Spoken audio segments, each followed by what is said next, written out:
Vaudeville was a type of entertainment that was very short-lived, had a very short lifespan. It only was popular from the 1880s until about the 1920s. And the reason for its rise was the railroad, because a vaudeville act would live on a train pretty much.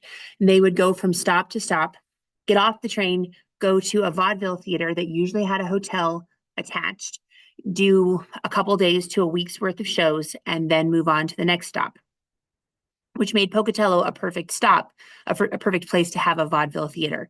The vaudeville theater in Pocatello was known as the Princess Theater. Finally, it went through a couple of name changes and existed from 1905 until 19 in other naming capacities, the Lyric, until 1912 when it was renamed, and that's the one that stuck as the Princess Theater. The Princess Theater was right below the Hotel Nicollet, and now in its spot, it's known as the Whitman Hotel and the and Myers Anderson Architects. The acts that would be in a vaudeville theater could be really varied. It could be magic. It could be dumb pet tricks. It could be tap dancing. It could be playing an instrument while tap dancing.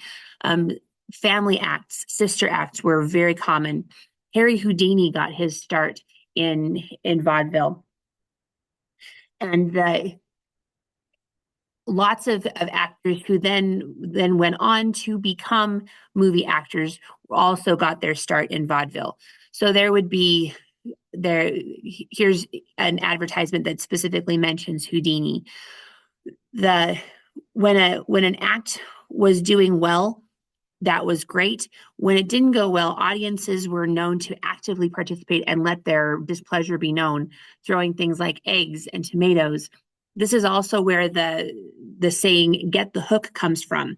There was genuinely a hook, like a great big shepherd's crook, that the owner of a theater would have off to the side, and if a audience was getting too perturbed or they were getting too rowdy and starting to walk out, and he would lose they would either demand a refund or he would lose the next night's billing.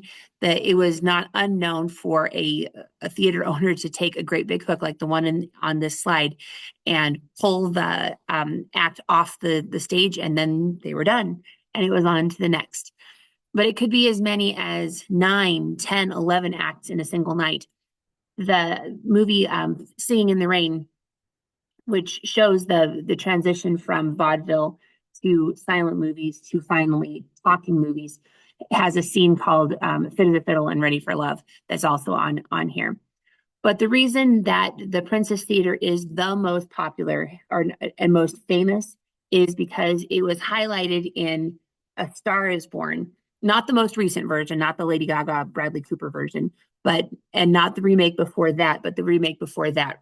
A Star is Born has been remade 4 times actually, and the one that was done with Judy Garland. If you've ever seen A Star is Born in any of its iterations, it's the same sort of story. But the one with Judy Garland, she is a vaudeville actress who grew up in vaudeville, whose family were roaming vaudeville actors. And at the very end, where over the course of the movie, she starts the movie by talking about in the song that's going to span the movie, I was born in a trunk in the Princess Theater in Pocatello, Idaho.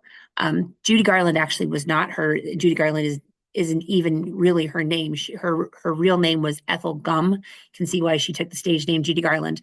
But no, she was not actually born in a trunk in Princess Theater in Pocatello, Idaho. She was actually born in Minnesota, the person. But the character was born in a trunk in the Princess Theater in Pocatello, Idaho. So when you go into the Princess Theater in a second, the back of what was the theater is now Myers Anderson Architects. However, the foyer is pretty close to as it was at the time, and a row or two of seats have been saved, as well as a trunk that is not actually the trunk from the movie, but it gives an idea of what we were talking about.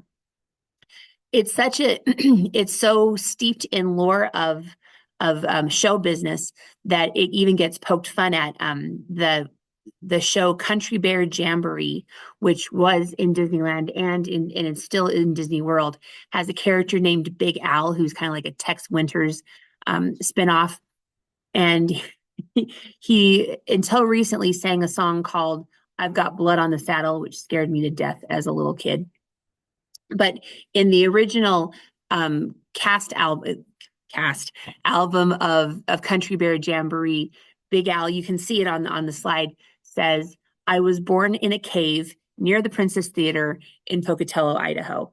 And then there's a picture of me and my brother and my mom with a statue of Big Al in Disneyland from a while ago.